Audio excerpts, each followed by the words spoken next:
अस्सलाम वालेकुम नाज़रीन, मैं हूं अरसलान खोकर। आप देख रहे हैं प्रोग्राम तेज़ी मंदी। स्टॉक मार्केट की सूरत हाल दिन ब दिन बेहतर होती जा रही है, लेकिन इस वक्त इंडस्ट्री मुश्किलात का शिकार है। ये वही इंडस्ट्री है जिसके लिए वज़ीर आज़म पिछले काफ़ी अरसे से कह रहे थे कि हम खुश हैं कि एक्सपोर्ट्स बढ़ रही हैं, इम्पोर्ट्स कंट्रोल हो रही हैं, लेकिन यहाँ पर मामला वैसा दिखाई नहीं दे रहा अगले कुछ अरसे के लिए। इस वक्त एक्सपोर्ट्स की सूरत हाल पर भी थोड़ा दबाव आएगा, इंडस्ट्री पर बहुत ज़्यादा दबाव है, बिजनेसमैन की सूरत हाल पर भी कुछ मुश्किलात हैं। अगर टैक्सेस की बात करें तो टैक्सेस की भरमार है और टैक्सेस के निज़ाम में अभी तक कोई सहल करने के लिए बेहतर फार्मूला सामने नहीं आया। दूसरी तरफ तिजारती खसारा बढ़ रहा है और फिर फॉरेन एक्सचेंज रिजर्व्स गिर रहे हैं। ज़ाहिर है एक लंबा अरसा तमाम तर चीज़ें फ्रीज़ रहीं, चूँकि कोरोना का मामला था, ना पेमेंट्स की गई, ना मामला आगे बढ़े, डेफिड पेमेंट्स का मामला था। अब इस वक्त इंटरनेशनल पेमेंट्स और बैलेंस ऑफ पेमेंट्स इसकी बात की जाती है, अब उसमें भी अदायगियाँ हो रही हैं और फिर रिफंड्स वाले मामला भी अपनी जगह सर उठाने लगे हैं। तो यकीनी तौर पर जो फॉरेन एक्सचेंज रिजर्व थे वो कम हो रहे हैं। और बड़ी बात यह है कि पाकिस्तान भर में अब जो इंडस्ट्रियल जोन है वो सर उठाने लगे हैं, बातें करने लगे हैं। कराची के हवाले से पिछले दिनों हमने प्रोग्राम किया, उसमें बड़ी खुलकर बात हुई। सलीमुज़्ज़मा साहब हमारे साथ थे, उन्होंने बताया कि इंडस्ट्री को क्या क्या मुश्किलात हैं। गैस बंदिश, बिजली के नर्ख बढ़ रहे हैं, एक्सपोर्ट्स तो कम होंगी, प्रोडक्शन बहुत कम होगी और प्रोडक्शन कम हो जाएगी और जो कम होगी वो भी कॉस्ट इफेक्टिव नहीं होगी। खैबर पख्तूनख्वा की भी आज बात करके देखेंगे, खैबर पख्तूनख्वा में इंडस्ट्री और बिजनेसमैन को क्या मुश्किलात हैं।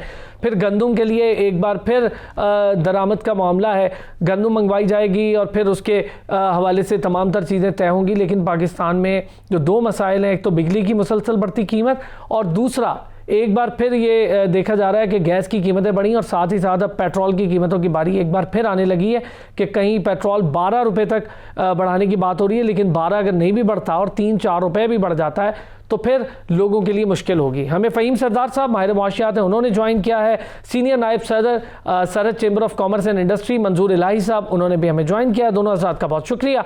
फ़हीम साहब, सर आपसे स्टार्ट करूँगा, क्या हालात है सर? स्टॉक मार्केट 46,000 प्लस पर है, लेकिन सिर्फ स्टॉक मार्केट ही बेहतरी दिखा रही है।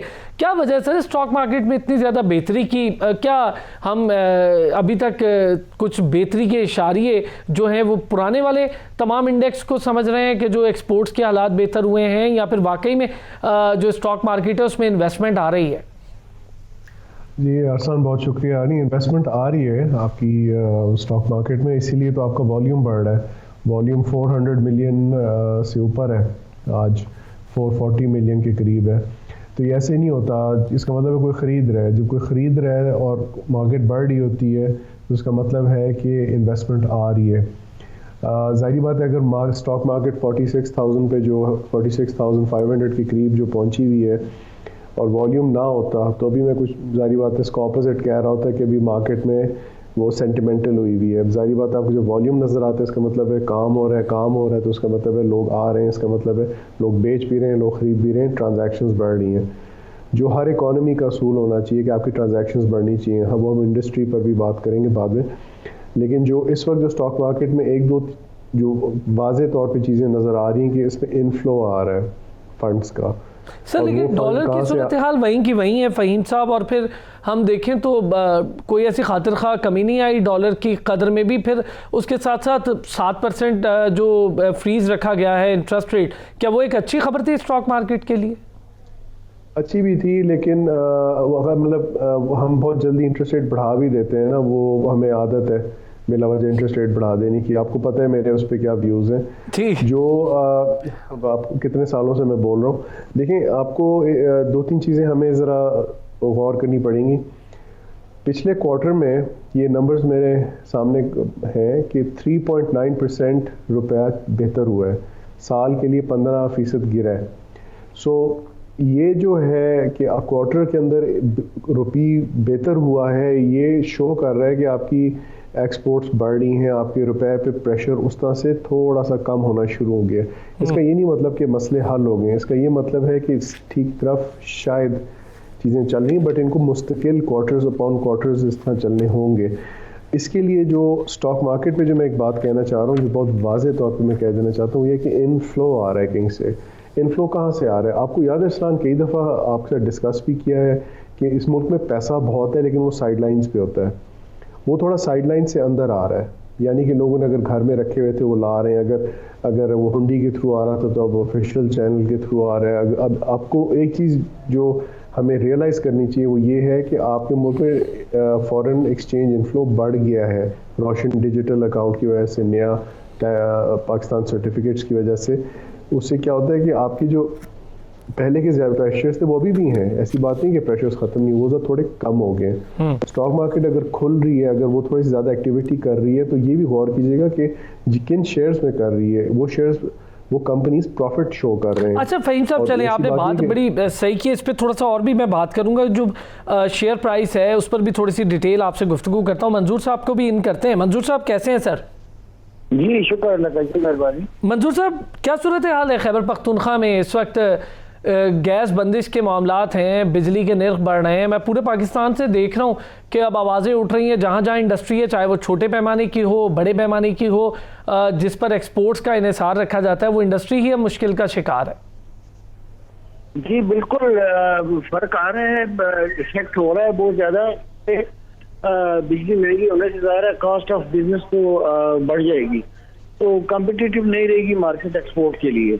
वैसे भी अफगानिस्तान के साथ हम हालात अच्छी करने जा रहे हैं, सेंट्रल एशिया के साथ भी करने जा रहे हैं, लेकिन अभी तक ये जो कॉस्ट ऑफ डूइंग बिजनेस है इसको कम करना बहुत ज़रूरी है। पर मुझे समझ नहीं आ रही, गवर्नमेंट ने इलेक्ट्रिक प्रोड्यूसर के साथ किया भी हुआ है, कुछ मुआहिदा भी किया हुआ है, उसको मंजर आम पे ला नहीं रहे हैं। वो ले आए एक दफ़ा तो कुछ लोगों का हौसला भी बढ़ जाएगा। आखिर पता चले कि कब तक ये बिजली की कीमतें कम होना शुरू होगी, ताकि इंडस्ट्री सही तरीके से चल सके। इंडस्ट्रियलिस्ट परेशान है, दुकानदार परेशान है, आम ट्रेडर परेशान है, परेशानियां हैं काफ़ी इस वक्त। लेकिन मुझे समझ नहीं आ रही गवर्नमेंट की अपनी मजबूरियां हैं, क्यों दिन ब दिन बढ़ा रहे हैं, और इन्वेस्टिगेशन पूरी तरह हो नहीं रही। जो IPPs के साथ जो मुआहदे हुए थे कॉस्टली बिजली के, जो अभी तक चल रहा है और नेगोशिएशन चल रही हैं, लेकिन उसका कोई रिजल्ट नहीं सामने आ रहा, जिसकी वजह से अनसर्टेनिटी भी क्रिएट हो रही है। ज़ाहिर लोग खौफ में मुब्तला हैं, इंडस्ट्रियल्स खौफ में मुब्तला हैं, हमारे ट्रेडर्स मुब्तला उसमें खौफ में हैं कि आइंदा कितना और बढ़ेगा, कहाँ तक जाएगा। कम अज़ कम एक कुछ सीलिंग गवर्नमेंट दे दे और बता दे कि इस हद तक बढ़ेगा और फिर उसके बाद कमी आना शुरू हो जाएगी, तो मेरा ख्याल है लोगों को फिर हौसला होना शुरू हो जाएगा और काम शुरू कर देंगे। लेकिन इस वक्त परेशानी का बाइस है, महंगाई भी बढ़ रही है और लोग भी परेशान हैं बहुत। फ़हीम साहब, बतौर इकोनॉमिस्ट मैं आपकी राय इस पर जानना चाहूँगा। जहाँ पर ट्रस्ट डेफिसिट होना शुरू हो जाए गवर्नमेंट के साथ, तो क्या गवर्नमेंट अपना रेवेन्यू जनरेट करने में आसानी पैदा कर सकती है? बहुत मुश्किल हो जाता है वो। वेरी फ्रैंकली, तिजारत में, इकोनॉमिक्स में ट्रस्ट ही है। ट्रस्ट से आगे एक चीज़ आती है फेथ, ईमान, कि आपका ये सिस्टम चलता रहेगा। जिस तरह हमें बड़ा ईमान है कि डॉलर ज़िंदा रहेगा, जिस तरह हमें बड़ा ईमान है कि दूसरे मुल्कों की इकॉनमीज़ बहुत अच्छी है। आपको याद है ना, मैं इंडिया को कितना क्रिटिसाइज़ करता था कि मैं कहता था उनकी इकॉनमी फेक है। आगे बातें सामने या नहीं? बिल्कुल ठीक। उस वक्त लोगों को बड़ा ईमान था, बड़ा फेथ था कि जी ये है। वो तो है, चलें थोड़ी सी सेंटिमेंटल बातें समझ लें, जिस तरह उसको क्लासीफाई करना कर लें। जो आपने जो एक बात पूछी है, देखें, वो है ट्रस्ट। बिज़नेस जो होता है वो ट्रस्ट पे होता है। अब अभी जो हमारे जो कॉलीग हैं उन्होंने बड़ी इंटरेस्टिंग बात की कि उन्होंने कहा कि लोगों का हौसला बढ़े। अभी मैं आता हूँ इस बात पे, और बहुत ज़रूरी बात उन्होंने की है। आप गवर्नमेंट टू प्राइवेट सेक्टर को एक सेकंड के लिए छोड़ें, आप प्राइवेट टू प्राइवेट की बात करें कि उसमें भी जब तक ट्रस्ट नहीं होगा आप बिज़नेस नहीं कर सकते, तिजारत नहीं हो सकती।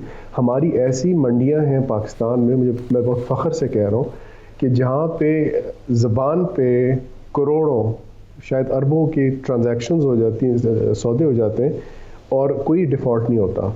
इसको कहते हैं ट्रस्ट, इसको कहते हैं तिजारत। असली तिजारत ये होती है। इसी तरह से जब हुकूमत और अवाम एक ही पेज पे होंगे या आसपास होंगे, कभी परफेक्ट नहीं हो सकती रिलेशनशिप, उससे होता कि दोनों के लिए आसानियाँ पैदा हो जाती हैं। अब आपने कहा कि एक ट्रस्ट डेफिसिट में अपनी आमदन बढ़ाना, वो तो बहुत मुश्किल सी एक सिचुएशन डेवलप हो जाती है।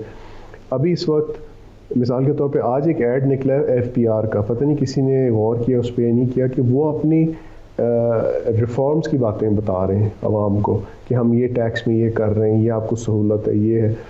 ज़रा इन चीज़ों को भी देखना ज़रूरी होता है कि वो रीच आउट करने की, बताने की कोशिश कर रहे हैं एक इदारा कि हम क्या कर रहे हैं, मकसद क्या है, ताकि लोगों का हौसला बढ़े, ताकि लोगों का ट्रस्ट बढ़े।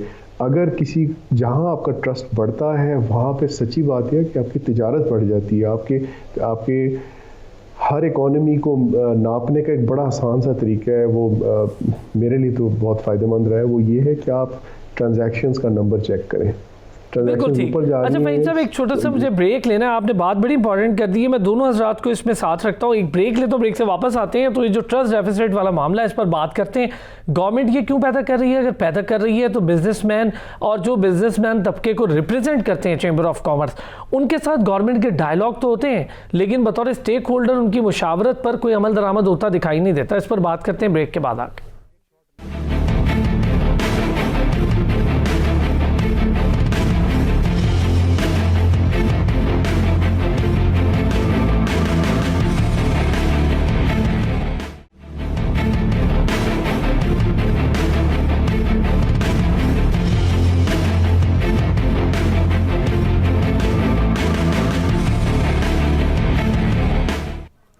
Welcome back. मंजूर इलाही साहब सीनियर नायब सदर सरहद chamber of commerce and industry, और हमारे साथ फ़हीम सरदार साहब माहिर मौशियात मौजूद हैं।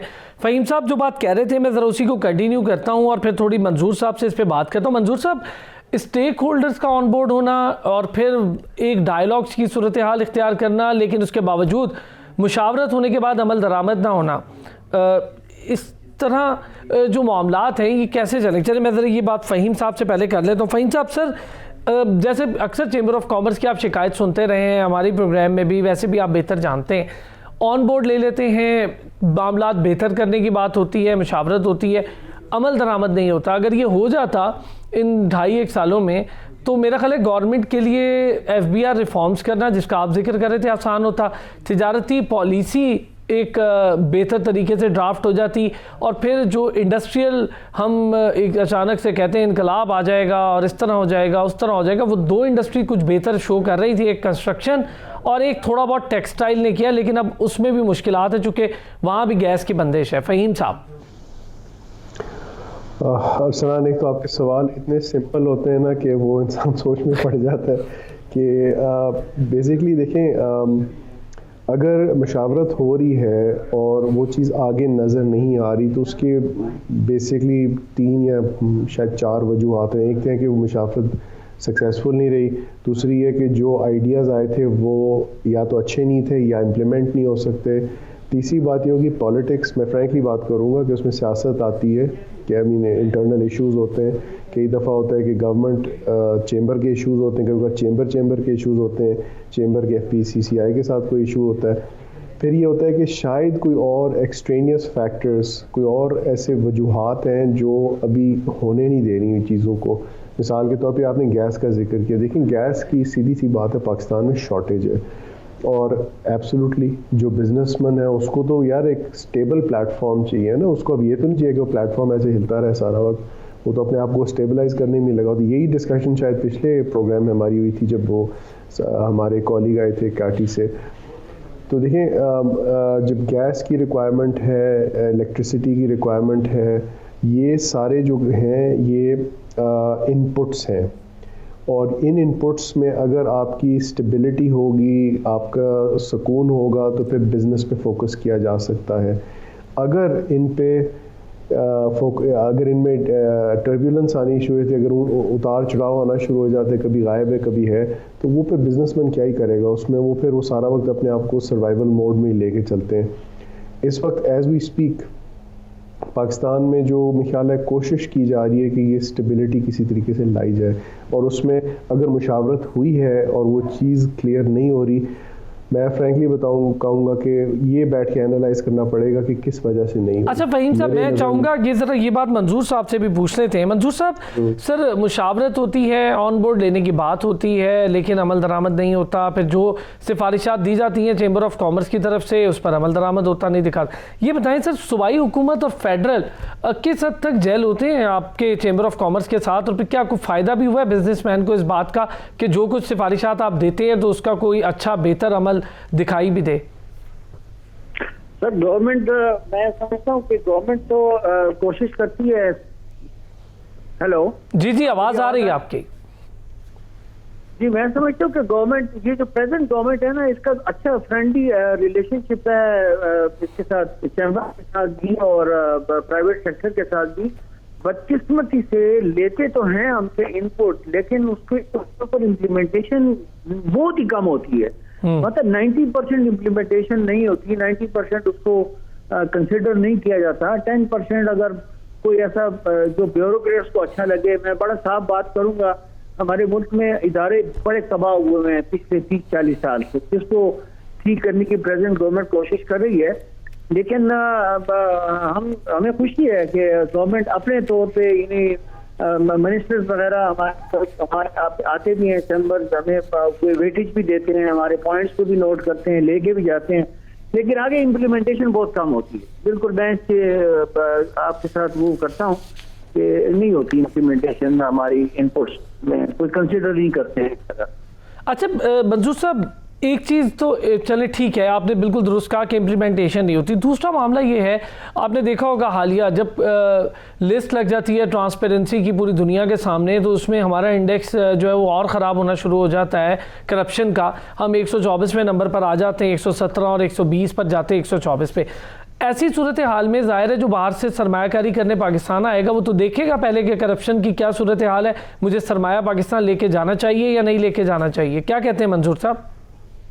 बिल्कुल जी, मेरे साथ ये एक्सपीरियंस हुआ है। मलेशिया से मेरे इन्वेस्टर्स हैं, वो आना चाह रहे थे 2 साल से, मेरे साथ इन टच हैं, और बिल्कुल उनको जब मैं गवर्नमेंट की तरफ से कोई बात करता हूँ तो वो बिल्कुल पीछे हट जाते हैं। वो कहते हैं कि आपने आगे करके हमारा प्रोग्राम ठीक करना है तो हम इन्वेस्टमेंट लेके आएंगे, वरना नहीं आएंगे। मुझे पता है कि क्या प्रॉब्लम्स होते हैं यहाँ ब्यूरोक्रेसी में। एक छोटी सी मैं मिसाल आपको दूं कि मर्ज डिस्ट्रिक्ट जब से हुए हैं ये अपना हमारे फाटा, वहाँ पे हमारे resources, natural resources abundantly available है, और यहाँ पे बहुत ज्यादा अपॉर्चुनिटी है इन्वेस्टमेंट करने की, और इन्वेस्टर आना भी चाह रहा है। लेकिन इतना टीडियस प्रोग्राम इन्होंने बनाया हुआ है, ऐसा एक्ट लेके आए हैं वो मर्जर के बाद, उसमें इतना लेंथी प्रोसेस है, इतनी लेंथी प्रोसेस, 1-1 साल लग जाते हैं एक फाइल को मूव करने के लिए। मेरे साथ ये एक्सपीरियंस है पर्सनली। तो इन्वेस्टर बाहर से आके कैसे एनकरेज होगा काम करने के लिए?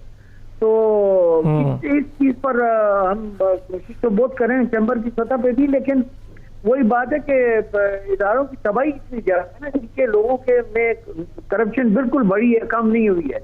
मैं इस गवर्नमेंट की फेवर में भी हूँ, इमरान खान को पसंद भी करता हूँ। प्राइम मिनिस्टर हमारे बहुत अच्छे आदमी हैं, सिंसियर हैं, और वो चाह रहे हैं कि हम इदारों को ठीक करें, लेकिन मसला नीचे बहुत ज्यादा है।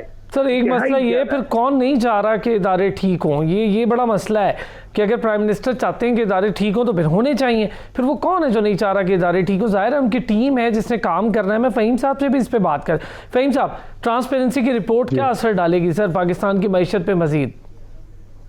देखिए ऑब्वियसली नेगेटिव इफेक्ट आते हैं ना, लेकिन उस रिपोर्ट को थोड़ा सा ज़रा एनालाइज करना पड़ेगा कि वो किस कॉन्टेक्स्ट में ली गई है। मैं सच बता रहा हूँ, मैंने उसको गौर से नहीं पढ़ा कि उनका एंगल क्या है। वो कह रहे हैं कि लेटेस्ट इन्फॉर्मेशन ये वो सब कुछ प्राइमा फेशी कहते हैं कि अच्छा जो है अभी उसको ज़रा एनालाइज करते हैं।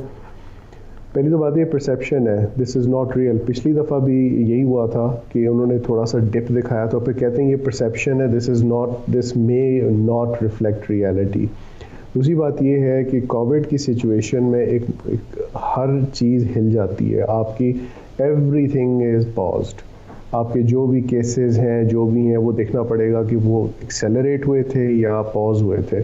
अगर उस पॉज के अंदर ये इस चीज़ को ऐसे कंस्ट्रू कर रहे हैं कि जी आपके मुल्क में करप्शन बढ़ गई है, तो अच्छा अगर बढ़ गई है तो उसकी प्रूफ चाहिए होगी कि प्रूफ क्या है। उनके इंडिसेस हैं, उन इंडिसेस को देखना पड़ेगा। अच्छा फ़हीम साहब, इसकी एक सिंपल सी चीज़ ऐसे ले लेते हैं कि अगर कोई प्रोजेक्ट है and if you want to construct a plaza, तो आपकी जो फाइल है have been wandering years and years to justify कि जी मैं एग्जिस्ट करती हूँ। ये बड़ा मसला है। बिल्कुल, देखें अगर कोई ऐसी चीज़ जहाँ कहीं भी होती है, अगर का लफ्ज़ नहीं यूज़ करते, जहाँ ये होती है ये गलत है, सीधी सी बात है।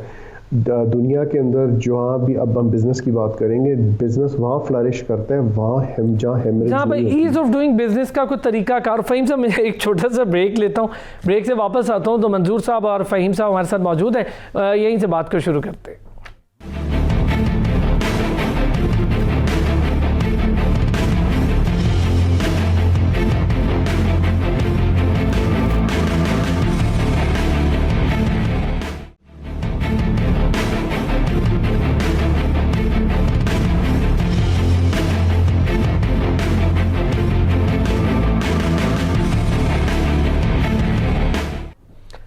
Welcome back. और मंजूर इलाही साहब, फ़हीम सरदार साहब हमारे साथ मौजूद हैं। मैं फ़हीम साहब से कुछ बात कर रहा था, फ़हीम साहब कुछ बात कर रहे थे तो हमने ब्रेक ली।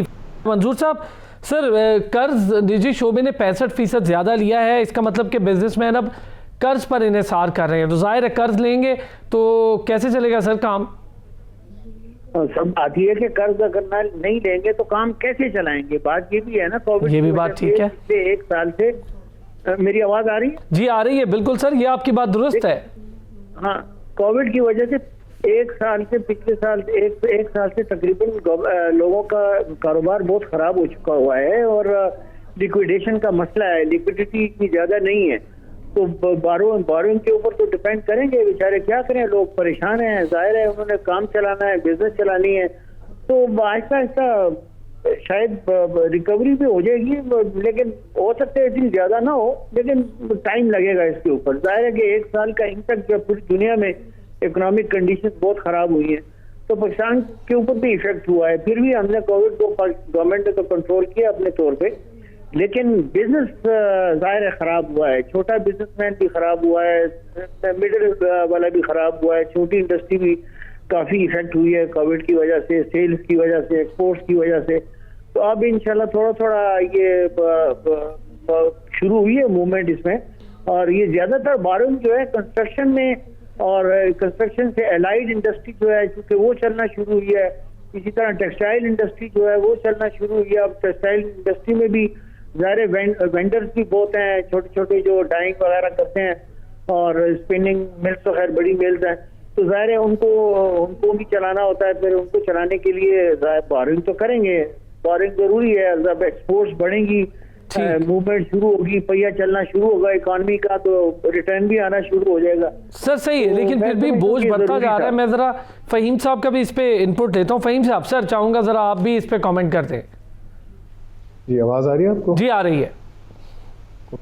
देखें, कर्जा लेने का जो मकसद होता है ना, जैसे बिल्कुल इन्होंने सही कहा कि लिक्विडिटी के लिए होता है कर्जा, या तो आप अपने किसी खसारे को पूरा करने के लिए ले रहे होते हैं या आप अपनी तजारत को तेज़ करने के लिए कर रहे होते हैं, क्योंकि उसमें लीवरेज आता है। कर्जे का मकसद लिक्विडिटी होता है, वो उसके 2-3 उसके वजूहात होती हैं आप क्यों लेते हैं। पाकिस्तान में जो सिचुएशन ये है ना कि इस वक्त अगर प्राइवेट सेक्टर कर्जा ले रहे हैं तो हमें ये नहीं भूलना चाहिए कि ये बहुत अरसे बाद है कि प्राइवेट सेक्टर कर्जा थोड़ा ज़्यादा ले रहा है। पहले तो हुकूमत ही प्रेडोमिनेंटली ले रही होती थी कर्जा, सर वो अभी भी ले रही है। बैंक से हुकूमत ने 38% जायद कर्ज ले लिया है 5 माह में। वो देखें, अब एक साइकिल है, उस साइकिल में से वो निकलने की कोशिश कर रही है गवर्नमेंट, और इंशाल्लाह वो निकल जाएंगे उसमें से। टाइम थोड़ा सा लगता है। कोविड को आप अंडर एस्टिमेट नहीं कर सकते। कोविड, डिवैल्यूएशन और फिर आपकी जो बेसिकली इकॉनमी स्लो हुई है, उसके बड़े नेगेटिव असरात हैं। इस वक्त जो अगर कर्जे का जो है ना, देखें लोग सर्वाइवल मोड में हैं, बिजनेसेस सर्वाइवल मोड में, हुकूमतें भी सर्वाइवल मोड में हैं। कोविड एक ऐसी अजीब सी चीज़ आई है कि जिसने इकॉनमी को जिंदा रखा लेकिन सांस नहीं लेने दिया। अच्छा, बड़ी ज़बरदस्त बात की आपने फ़हीम साहब कि इकॉनमी को ज़िंदा रखा, सांस नहीं लेने दिया। लेकिन मैं आप ज़रा 2 हज़रात से ये जानना चाहूँगा, इस मौके पर जब ऐसा कुछ हो जाता है और कोविड कोई एक दिन की बात नहीं थी, पूरा साल उसने मुश्किल डाले रखी, तो क्यों नहीं कोई शॉर्ट टर्म के लिए कुछ पॉलिसीज़ मुरतब कर ली गई? हम हमेशा लॉन्ग टर्म की सोचते हैं, शॉर्ट टर्म को पॉलिसीज़ मुरतब कर लेते, एग्रीकल्चर पे ध्यान दे देते, कपड़ों की ज़रूरत बहुत ज़्यादा बढ़ रही थी, उस इंडस्ट्री पे थोड़ा सा ध्यान दे देते, लेदर पे थोड़ा सा ध्यान दे देते, चावल पर हम ध्यान नहीं दे सके, बासमती का नाम तक छिन गया हमसे, उसके लिए हम कुछ ना कर पाए। तो इन चीज़ों पर भी तो ध्यान देना चाहिए था फ़हीम साहब। देखें, किया था। अगर हम थोड़ा सा ज़रा पीछे जाएं तो आपको स्कीम्स आई थी, डिलेड पेमेंट्स की बात आई थी, बिल्स देर से दे सकते थे, आपने गवर्नमेंट ने नेगोशिएट किया था जिन से हमने कर्जे लिए हैं उनके साथ DSSI के हवाले से हमने वो डिले करवाया था। बासमती राइस का हमें जियोग्राफिकल इंडिकेटर मिल गया है, तो यानी कि वो अब हम उस पर काम कर सकते हैं।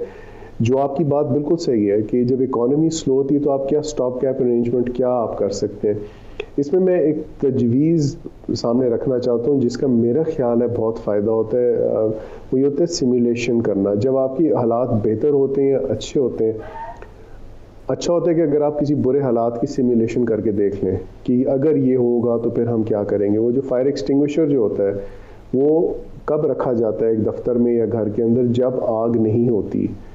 तो जब आग आएगी तो वो उसी के लिए होता है। ये सिमुलेशंस ऐसे अगर हो सकें तो बहुत फ़ायदेमंद है। बहुत कम मुल्क तैयार थे इस चीज़ के लिए, और ये शो करता है कि आपकी लिक्विडिटी, आपका बिजनेस, आपकी इकोनॉमी, आपकी कम्युनिकेशन, आपकी मार्केट्स वो इफेक्ट हो जाते हैं जब ऐसी कोई चीज़ आके रोकती है। ठीक है फ़हीम साहब, वक्त की कमी थी, बहुत शुक्रिया। फ़हीम सरदार, माहिर मुआशियात, मंजूर इलाही साहब सीनियर नायब सदर सरहद chamber of commerce and industry हमारे साथ मौजूद थे। पीर के रोज़ फिर होगी आपसे मुलाकात, अपना ख्याल रखिएगा।